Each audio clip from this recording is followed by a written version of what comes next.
Bonjour à tous. J'éprouve un grand plaisir à m'adresser à vous aujourd'hui dans le cadre de la Conférence de Montréal 2020, en version virtuelle cette année.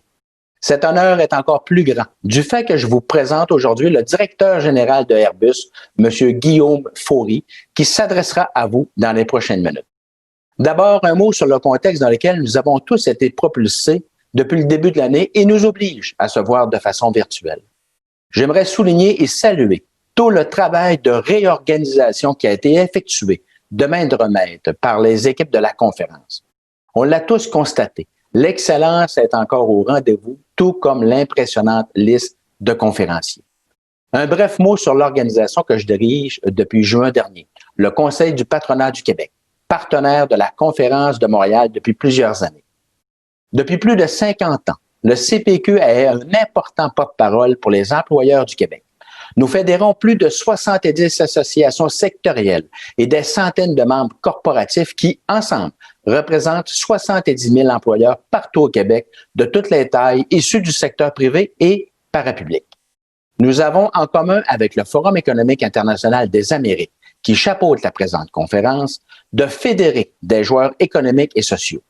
Nous partageons la même volonté de générer et entretenir un dialogue social constructif avec une grande diversité de visions et d'opinions.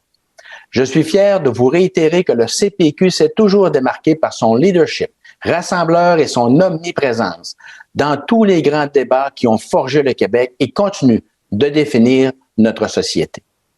L'importance que l'on donne à la synergie, elle prend tout son sens cette année. Alors qu'on le constate depuis le printemps, le confinement planétaire a cloué au sol l'essentiel du trafic aérien et freiné net le déplacement des citoyens à grande échelle.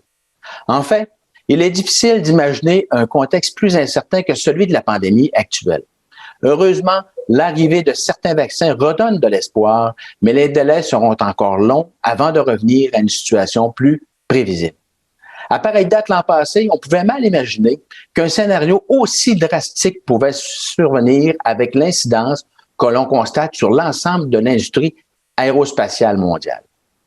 D'autant plus que l'année 2019 a représenté pour l'industrie aérospatiale une année record.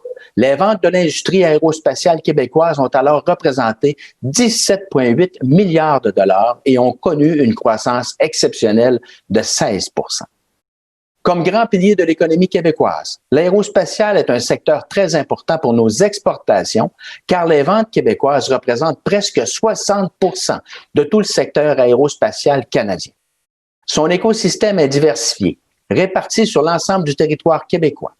C'est ce qui permet au Québec d'être au cœur de la chaîne d'approvisionnement mondiale en aérospatiale. Cette industrie a su traverser plusieurs tempêtes par le passé et malgré la pandémie, elle le fait encore avec beaucoup de résilience. D'ailleurs, c'est cette semaine qu'a lieu le Semaine internationale de l'aérospatiale à Montréal, organisée par la GRAP Aéro Montréal. Et qui de mieux pour nous parler de cette situation actuelle qu'un des plus grands joueurs mondiaux de l'industrie, Airbus, dont la présence au Canada remonte à près de 40 ans.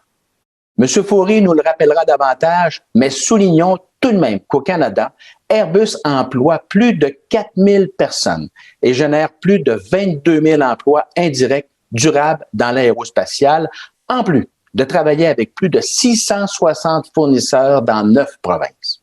Les liens entre Airbus et le Québec ont été renforcés grâce au partenariat qui a permis aux avions de la famille A220 de passer sous le giron d'Airbus en 2018. Un mot maintenant sur notre invité. Ingénieur de formation, il est plusieurs fois diplômé, dont l'École polytechnique, l'École nationale supérieure de l'aéronautique et de l'espace, toutes deux situées en France. M. Faury a débuté sa carrière en 1992 en tant qu'ingénieur d'essai en vol pour Airbus Hélicoptère, anciennement Eurocopter, pour la Direction générale de l'armement, l'agence gouvernementale française chargée du développement et de l'achat de systèmes de défense pour les forces armées françaises. Entre 1998 et 2008, il a occupé divers postes de direction en ingénierie. Il devient directeur exécutif des programmes et membre du comité exécutif avant d'être nommé directeur exécutif recherche et développement.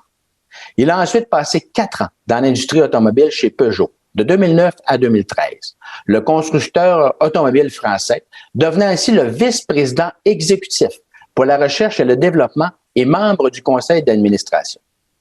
De 2013 à 2018, M. Fourie était directeur général d'Airbus Hélicoptères, où ses réalisations comprennent la restructuration de son système de fabrication et l'introduction de nouvelles technologies. Guillaume Fourie a été nommé directeur général d'Airbus en avril 2019 et dirige le comité exécutif de la société. Il était auparavant président de l'activité avions commerciaux d'Airbus, poste qu'il occupait depuis février 2018. L'amour de Guillaume pour le vol et l'aviation remonte à son enfance. Il est pilote d'avions légers et ingénieur d'essai en vol d'hélicoptère avec 1300 heures d'expérience de vol. Il est né en 1968 à Cherbourg, en Normandie, et est marié et père de 3 enfants. Alors, accueillez avec moi M. Guillaume Fourie.